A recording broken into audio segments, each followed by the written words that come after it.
Hello guys, my name is Anna and I'm from Ukraine, and I vlog daily to keep you updated on the real life situation in my country as this war with Russia continues.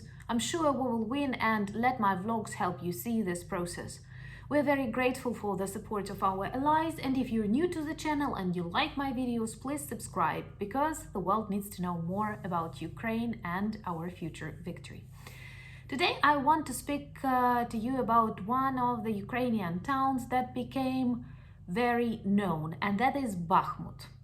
It is a regional center in Donetsk, not region, I don't know how to, a district center in Donetsk region, and a very important today town that is perhaps the hottest zone of this war. It is often on news, and many people haven't heard about Bakhmut before in Ukraine, in the world, but now it is a symbol of Ukrainian strength and dead Russian soldiers. I don't know. Anyway, as I am not a military expert, I will tell you a little bit about Bakhmut itself, the information that I've learned for myself, because I also wanted to know more about this really strong, really brave town. As I have already mentioned, it is located in Donetsk region. It is an old town that dates back in history to Cossack times, and it was one of the places where lots of Cossack battalions spent their time. So this is a place of Ukrainian bravery, of Ukrainian strength. And this is the old name of the town that returned back to it during the decommunization processes, because during Soviet times it was known as Artemivsk, in honor of one of those bad communist leaders that did so many bad things to Ukraine and were fixed on the map with like the blood. So I really love the process of returning old names to the streets, old names to the towns and cities, and I think it's very, very important for the preservation of cultural heritage and cultural identity of a city, of a country. Also, it is a very famous center of industry. And I will tell you two things that all Ukrainians know when start thinking about Bakhmut. It is one of the biggest centers of salt production. And almost all salt that we had in our supermarkets were from Bakhmut. And when these fights close to Bakhmut appeared, salt disappeared from Ukrainian supermarkets because people were afraid and started buying it. And now the majority of salt that we have in supermarkets, it is not from Bakhmut anymore. It is from Poland, other countries that are close to us, or from Drohobych, which is in the other side of Ukraine, and a different type of salt can be collected there. So this is the center of Ukrainian salt. And also this is a town where one of the largest in Eastern Europe factories of sparkling wines is located. And this is a factory that was known all over the Soviet Union because it produced a drink known as Sovetskoye Shampanskoye, which can be translated as Soviet champagne. You know that Soviets and now Russians disrespect branding, copyright. That's why they name their wines champagne, despite the fact only one region in France has this right. All the rest must be like sparkling wine or some national names. So anyway, Bakhmut was the center of this champagne production that was famous all over Soviet Union.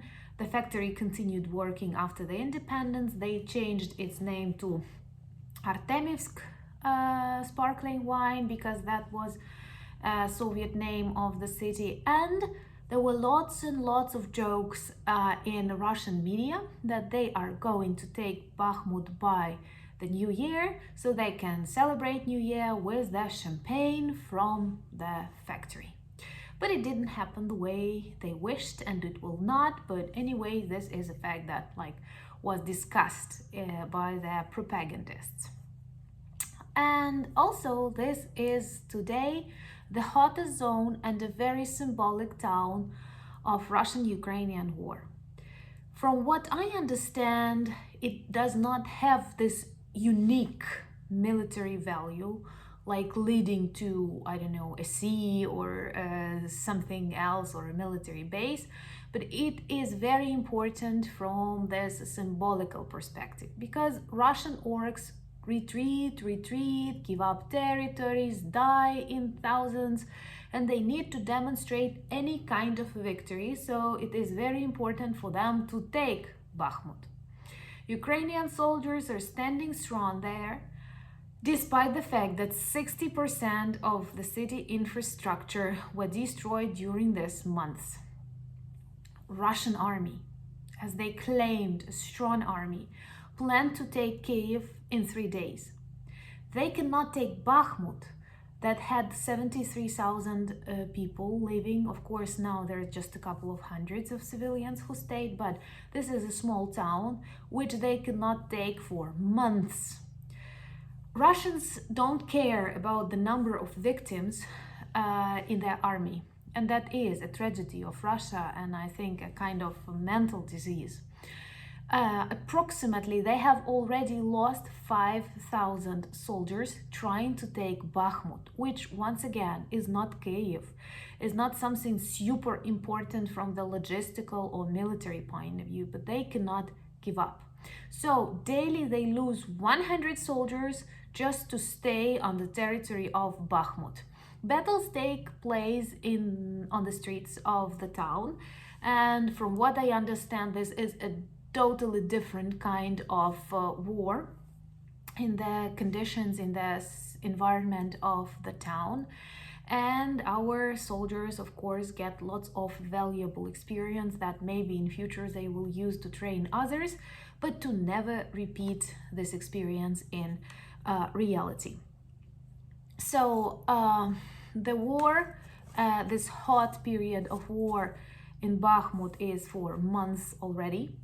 And here, what is also interesting, the majority of Russians represent private armies, like Wagner's group, whose leader Prigozhin wants to gain some political power, and his task is to demonstrate that his soldiers are more effective than ordinary Russian army. Maybe he wants to pursue some political positions or get more financing from Russian states, but he works really hard together with Kadyrov's army and some smaller private armies that hire lots of prisoners. This is a new tendency, a very weird tendency, not normal tendency, that they hire lots of prisoners, taking them directly from prisons, sacrificing them to some extent because I'm not sure they are very well trained.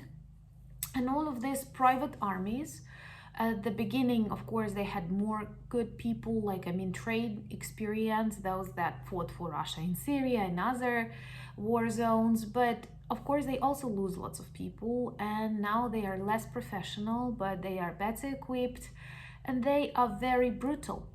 The strategy that they use in Bakhmut is that very often the very first line that attacks are groups of newly mobilized Russian army soldiers, and after they reach a particular point, they are stopped, they are killed, and then Wagner groups enter that locations to continue the work. So they use their own Russian soldiers as shields for other private armies, and I think once again this demonstrates a lot about the attitude to people, the attitude to military service in Russia.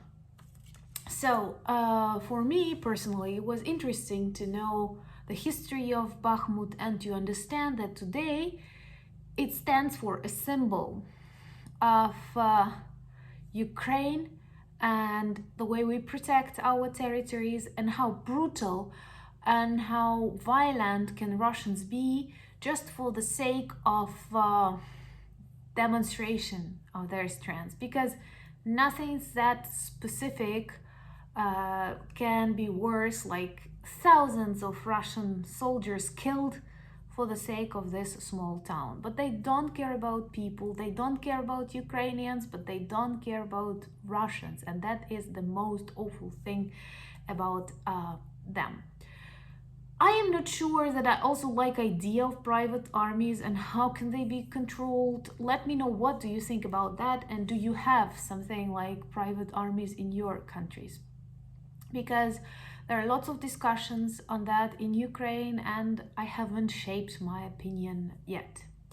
I'm very grateful for your support of my channel. If you're new, please subscribe. Thank you for buying me coffees, becoming my patrons, and most importantly, thank you for being with Ukraine. Slava Ukraini!